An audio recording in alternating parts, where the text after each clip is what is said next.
I am Jarvis, your storyteller. Welcome to the Science Fiction Exploration. If you like the story, please subscribe to our channel. The massive Meridian warship hung in Earth's orbit like a steel thundercloud, its crystalline hull refracting sunlight into thousands of rainbow patterns across its surface.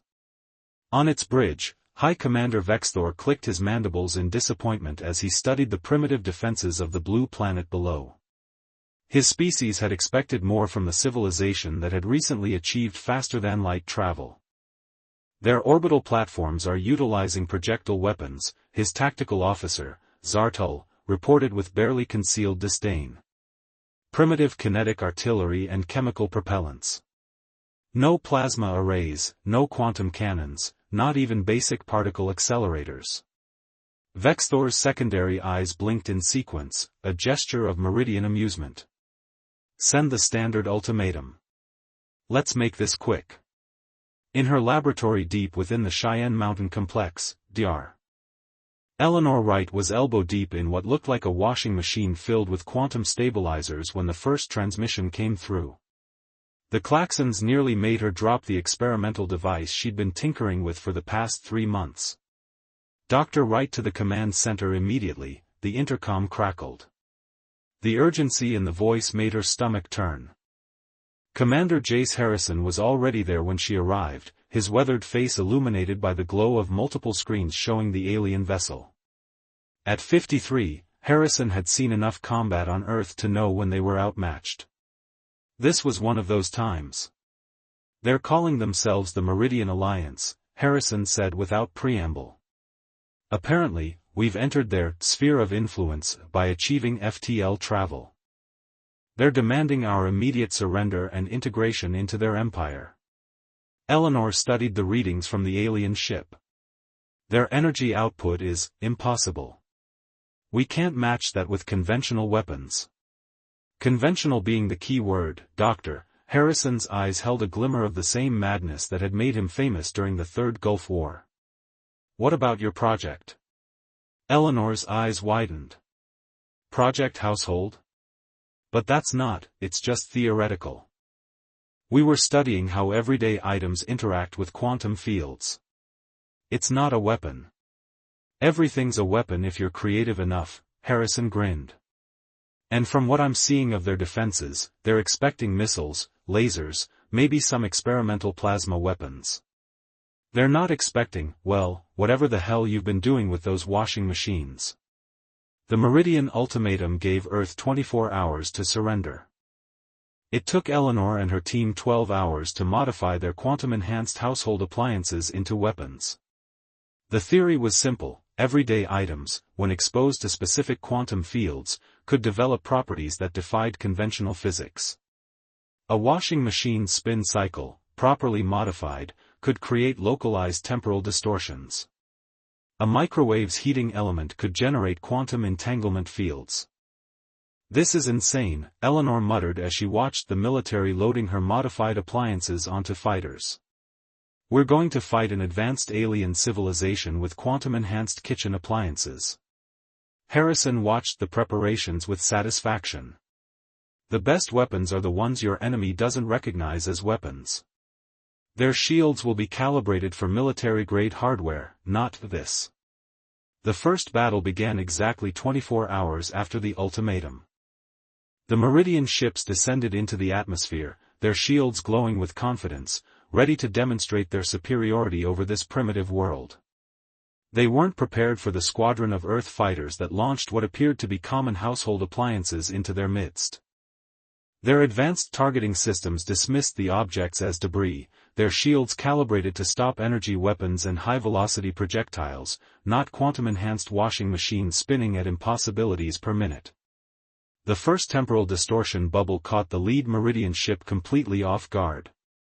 One moment it was preparing to fire its main plasma cannon, the next it was trapped in a localized time dilation field generated by a tumbling washing machine's quantum spin cycle. The ship's crew watched in horror as the rest of the battle seemed to play out in fast-forward around their bubble of slowed time. On the bridge of his flagship, Vexthor watched in disbelief as his advance force was systematically dismantled by what his sensors insisted were household appliances. Impossible, he chittered. They're fighting us with primitive domestic equipment? Sir, Zartal's voice was shaking, their weapons, they're not registering as weapons at all. Our shields don't know what to block. These humans, they're not fighting by any rules we understand. Eleanor watched the battle from the command center, her heart in her throat. It's working, she whispered as another Meridian ship fell victim to a quantum-enhanced microwave array that turned its sophisticated shield into quantum-entangled particles, effectively phasing it out of existence. They really can't handle our household tech. Harrison's laugh echoed through the command center. Welcome to Earth, you overconfident bugs. Sometimes the best weapon isn't the most advanced one, it's the one your enemy never sees coming. As the first day of battle drew to a close, the Meridian fleet had lost a third of its ships to what their battle computers still insisted were non-military objects. In the hours that followed, encrypted transmissions began flying between Meridian vessels, all asking the same question: what kind of civilization turns its everyday appliances into weapons that break the laws of physics? The answer, of course, was humanity. And this was only the beginning. The Meridian War Council looked more like a gathering of confused scholars than military strategists. Holographic displays showed recordings of Earth's attacks, playing on loop as some of the finest military minds in the Alliance tried to make sense of what they were seeing. They've weaponized a food preservation unit, General Krauvix announced, his carapace flushing a deep purple of embarrassment as he played footage of a modified refrigerator creating absolute zero fields in space. The humans are cooling portions of space to near absolute zero using devices meant to keep their nutrients from spoiling. High Commander Vexthor's mandibles twitched with suppressed rage. 3 days had passed since the first engagement, and the situation had only grown more bizarre. What of our ground forces? A junior officer activated another hologram, this one showing the catastrophic failure of their first ground assault. The humans have adapted their primitive cleaning devices. Our troops were defeated by autonomous cleaning units they call Roombas, modified with quantum field generators. They're hunting our forces in packs. Meanwhile, in the depths of Cheyenne Mountain, Dr. Eleanor Wright's laboratory had transformed into something between a home goods store and a mad scientist's lair. Engineers and quantum physicists huddled around everyday objects, arguing about resonance frequencies and quantum field modifications. The toasters are ready, announced Dr. Priya Patel, Eleanor's chief assistant, holding up what looked like a normal toaster with an unholy amount of quantum technology grafted onto it. When activated, they create localized packets of superheated spacetime. The Meridians won't know what hit them until their ships start melting from the inside out. Commander Harrison walked through the organized chaos, dodging a test flight of quantum-enhanced paper airplanes that could phase through solid matter. Dr. Wright, the president is asking for updates. The Meridians are massing for another attack, and this time they're bringing their heavy ships. Eleanor looked up from her latest project, a quantum-modified garden hose that could generate wormholes. Tell her we're about to introduce the aliens to the concept of spring cleaning. The next Meridian assault came at dawn. This time, they thought they were prepared. Their ships had been modified with new scanning systems designed to detect and counteract quantum anomalies. Their shields had been recalibrated to recognize household items as potential threats. What they hadn't prepared for was the sheer variety of ways humans could weaponize their everyday items. The battle began with a wave of modified ceiling fans, their blades spinning at quantum speeds, generating tornadoes of kinetically displaced air that tore through space like cosmic woodchippers. Behind them came the toasters, their slots opening to release bubbles of superheated spacetime that melted through Meridian hull plating like butter. They're attacking with cooking implements now. Zartal screamed as his sensor arrays detected an incoming wave of quantum-enhanced pressure cookers. The humans have turned their food preparation devices into spatial compression bombs. Vexthor watched in horror as one of his heavy cruisers was taken out by what his computers identified as a modified hair dryer, its quantum-enhanced airflow creating a localized vacuum that crushed the ship like an empty beverage container. On Earth, Eleanor coordinated the defense from her new command center, surrounded by screens showing the ongoing battle. "Launch the vacuum cleaners," she ordered, and a squadron of fighters released their payload of modified Dysons, each one generating its own gravity well, sucking Meridian fighters into their quantum-enhanced dust bags. The kitchen sink gambit was a success, Harrison reported, watching as modified sinks created water spouts that ignored the laws of physics, forming liquid bridges between ships that short-circuited Meridian shield systems. Who knew plumbing could be so tactical? But the Meridians weren't finished yet. As their main fleet pulled back to regroup, they deployed their secret weapon, massive electromagnetic pulse generators designed to disable Earth's quantum-modified appliances. "EMP incoming!"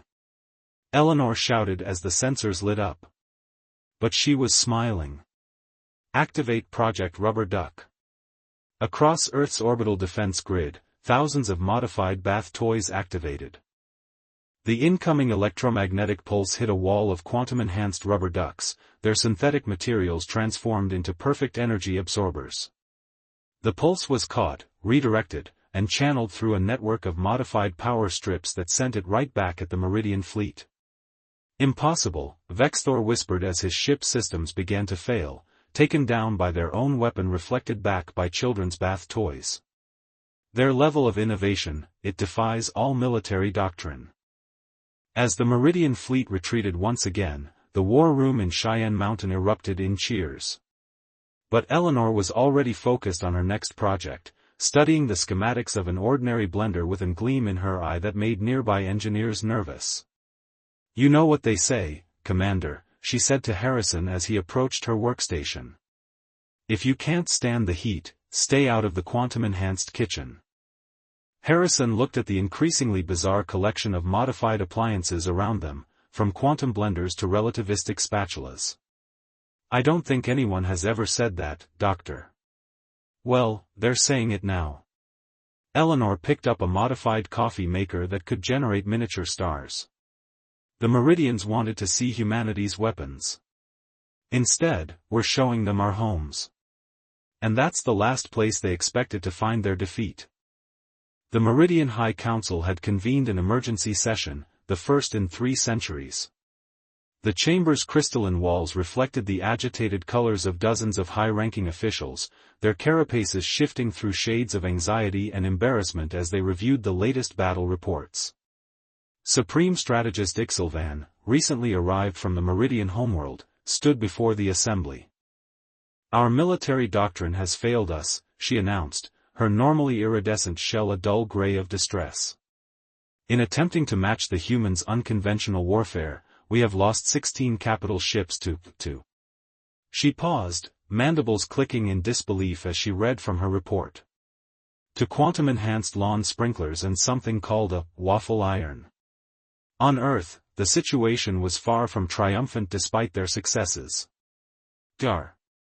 Eleanor Wright stood before a global defense council, her hologram projected simultaneously to military commands worldwide. The bags under her eyes testified to weeks of sleepless innovation. "The good news is that our household weapons systems are working," she reported. "The bad news is that we're running out of appliances to modify. The Meridians are adapting, slowly but surely, and we need something they absolutely cannot predict." Commander Harrison, now sporting a fresh scar from a close encounter with a Meridian shock trooper, stepped forward. "What about Project Domesticate? Is it ready?" Eleanor's expression turned grave.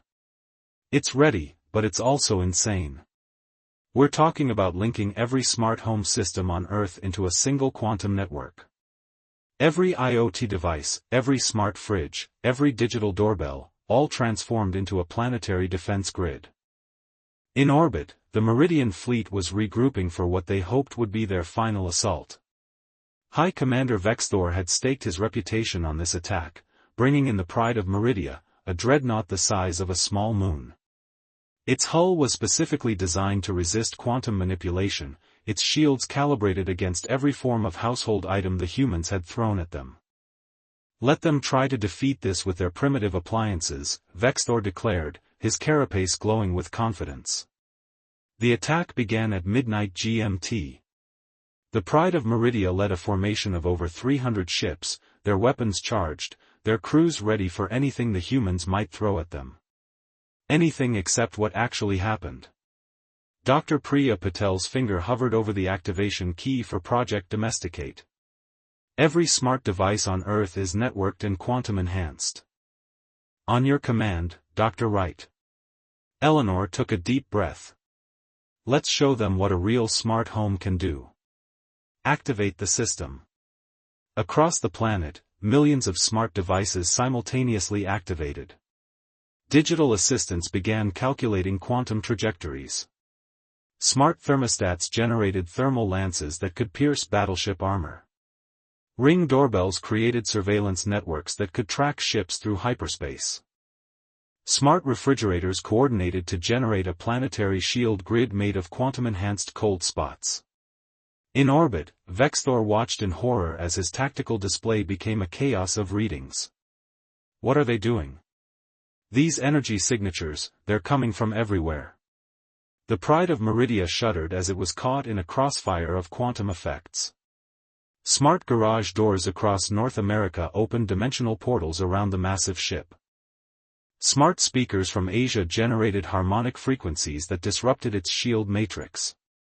Smart watches synchronized to create time dilation fields that trapped entire squadrons of fighters in temporal bubbles.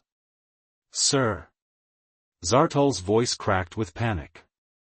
The humans, their entire planet, it's become one massive weapon system. Eleanor watched the battle unfold on screens powered by quantum-enhanced smart TVs. Initialize Phase 2, she ordered. Smart ovens across Europe activated, converting their heat into quantum fire that burned through space itself. Smart washing machines in South America synchronized their spin cycles to create a hemisphere-wide temporal displacement field.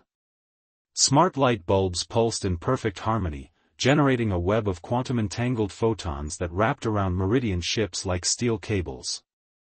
The Pride of Meridia, for all its advanced technology, found itself trapped in a web of domestic digital warfare unlike anything in the history of space combat. Its quantum-resistant hull meant nothing when smart doorbell cameras could track its every potential position through probability space. Its advanced shields were useless against attacks coming from millions of coordinated household devices, each contributing its small part to an overwhelming whole. The humans, Vexthor whispered as his mighty dreadnought was systematically dismantled by the combined power of Earth's smart home infrastructure, they didn't just weaponize their appliances. They weaponized their entire civilization. In the Cheyenne Mountain Command Center, Harrison watched the Meridian fleet falling into chaos. I never thought I'd see the day when we'd win a war with our thermostats and doorbell cameras. Eleanor smiled tiredly. The Meridians thought they were fighting our weapons. But they were really fighting our homes, our daily lives, our entire way of living. We didn't just show them our military capability, we showed them our civilization. As the Pride of Meridia began its retreat, its hull scarred by 1 billion quantum paper cuts from network devices, the message was clear: humanity had turned its entire infrastructure into a weapon, and there wasn't a force in the galaxy prepared to counter that level of innovation. In the aftermath, as the Meridian fleet fled back to their own space, Earth's smart devices powered down to their normal functions, once again serving their mundane purposes. But they had proven something extraordinary, that in humanity's hands, even the simplest tools of daily life could become the most powerful weapons in the universe. The Grand Galactic Council chamber on Centauri Prime had never been so crowded. Representatives from over 300 spacefaring civilizations packed the ancient amphitheater, their varied forms creating a living tapestry of evolutionary diversity. They had gathered for one purpose: to discuss the species that had defeated the Meridian alliance with household appliances. Ambassador Nwxx of the Arcturian Confederation, a being of pure energy contained within a crystalline matrix, addressed the assembly. The footage you are about to see has been verified by multiple independent sources. The central hologram activated, showing Earth's defense network in action. These humans turned their entire civilization into a weapon system. Not their military infrastructure, their civilian technology. In the human section of the chamber, Dr. Eleanor Wright shifted uncomfortably in her ceremonial dress uniform.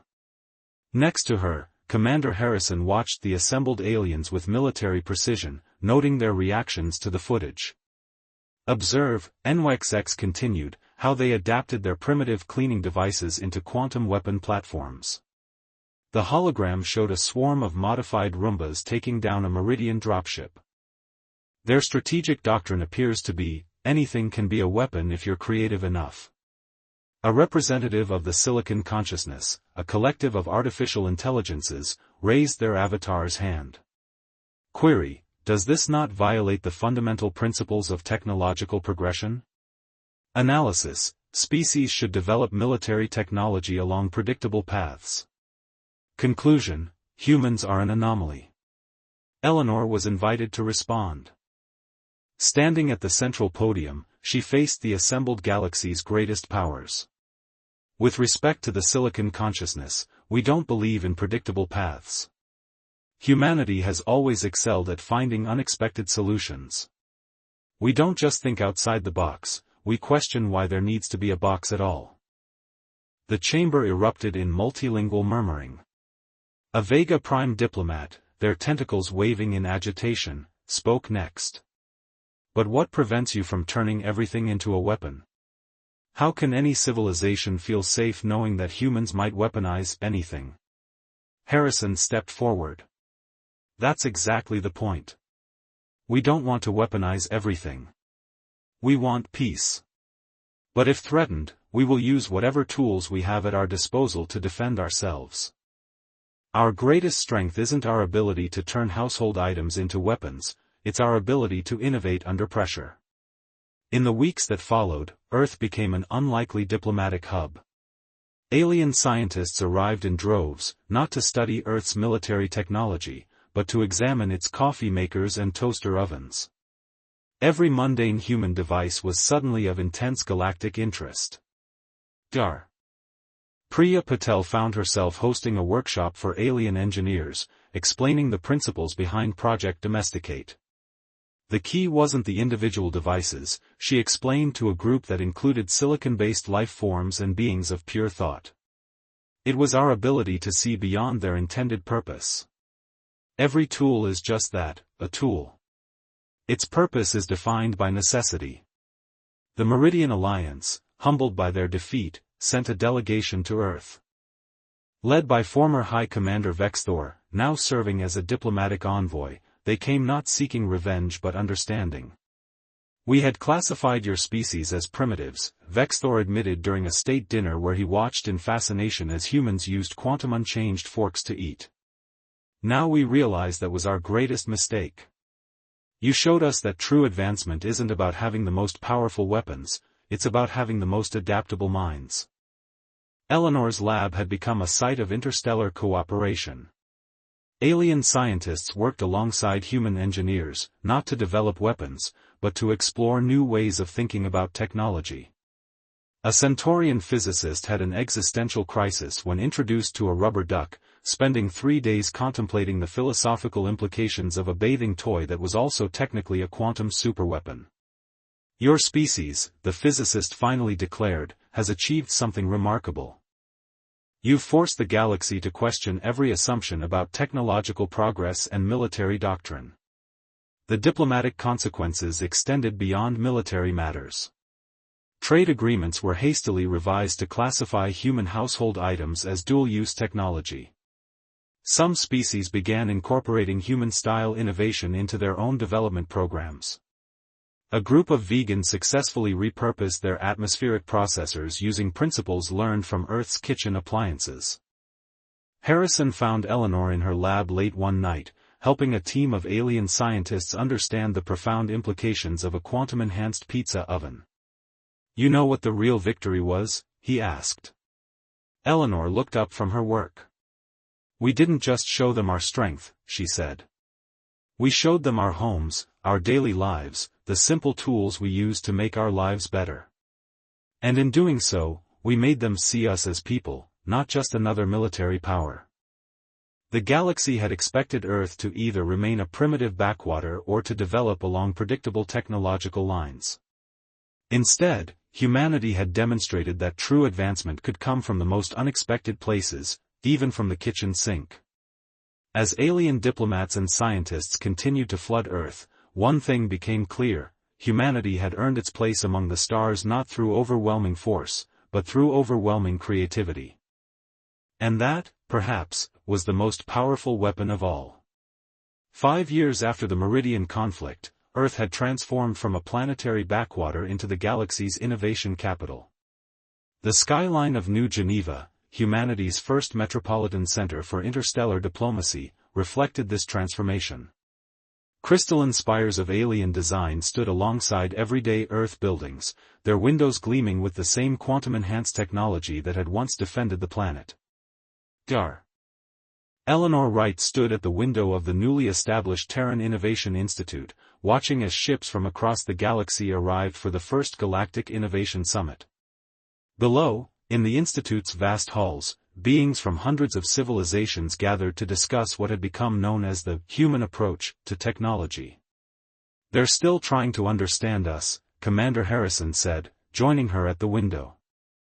His uniform now bore the insignia of the newly formed Terran Defense Force, though these days he spent more time in diplomatic meetings than combat situations. The Arcturians just submitted a formal request to study Earth's cheese graters. Apparently, they're fascinated by how something so simple could potentially be adapted for quantum mining operations. Eleanor smiled. "Did you tell them we already did that? The quantum-enhanced mining equipment based on cheese grater principles is revolutionizing asteroid mining in the Kuiper Belt." Their conversation was interrupted by Dr. Priya Patel rushing in, her tablet displaying urgent data. "We've got a situation. The Thorian Collective is reporting a Class 10 stellar anomaly in the Carina sector. Their containment technology isn't working." "The Thorians?" Harrison frowned. "They're supposed to have the most advanced containment fields in the galaxy." "They do," Eleanor said, already moving toward her laboratory. "But sometimes the most advanced solution isn't the right one. What do we have in the household section that manipulates temperature and containment?"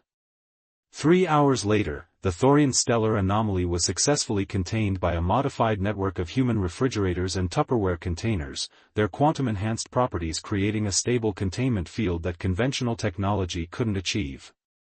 The Thorian Science Council was simultaneously grateful and bewildered. In the aftermath of this incident, the Galactic Council convened a special session. Supreme Counselor Lyra, a being of pure light and thought, addressed the assembly. "The human approach to problem-solving has proven itself yet again. What we once dismissed as primitive creativity has become the foundation for a new era of technological innovation." The council chamber's holographic displays showed examples of human-inspired innovations across the galaxy. Meridian ships now incorporated adaptive systems based on Earth's smart home technology. The Silicon Consciousness had revolutionized their computational networks after studying human social media algorithms.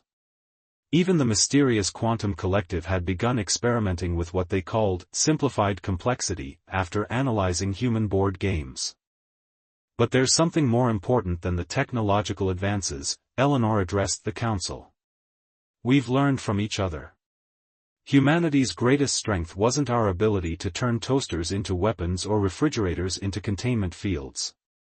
It was our ability to see beyond the intended purpose of things, to find solutions in unexpected places." She gestured to the gathered representatives. "Every species here has something unique to offer. The Meridian's crystalline technology, the Arcturians' energy manipulation, the Thorian stellar engineering, combined with human creativity. Imagine what we could achieve together." The impact of her words resonated through the chamber. The galaxy was entering a new age, one where the lines between primitive and advanced, between weapon and tool, between intended and possible, had been forever blurred. In the years that followed, this new understanding led to unprecedented cooperation. The Terran Innovation Institute became a hub for cross-species collaboration, where alien scientists worked alongside human engineers to explore new possibilities. Quantum-enhanced human technology merged with advanced alien science, creating hybrid solutions that neither civilization could have developed alone. The Meridian Alliance, once Earth's greatest threat, became one of its strongest allies.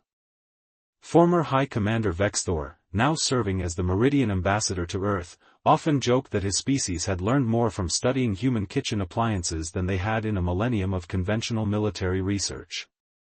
One evening, as Earth's sun set over New Geneva, Eleanor found herself back in her original laboratory at Cheyenne Mountain. The facility had been preserved as a historical site, the modified appliances that had saved humanity now displayed like precious artifacts. Looking for inspiration? Harrison asked, finding her examining the first quantum-enhanced toaster they had ever created. Remembering where it all began, she replied. We thought we were just defending our home. Instead, we changed the galaxy's understanding of what's possible. She picked up the toaster, its quantum modifications now standard technology across human space. The Meridians came expecting to find primitives playing with toys. Instead, they found a species that could turn those toys into something extraordinary. But the real victory wasn't in the weapons we created, it was in showing the galaxy that innovation doesn't have to follow a predetermined path. As they left the museum, the night sky above was filled with ships from across the galaxy, their designs reflecting the new hybrid of human ingenuity and alien technology. Humanity had not only survived its first interstellar war, it had transformed the very nature of galactic civilization. The age of conventional warfare was over. The age of innovation had begun. And it had started with a species that dared to ask, what else could this become?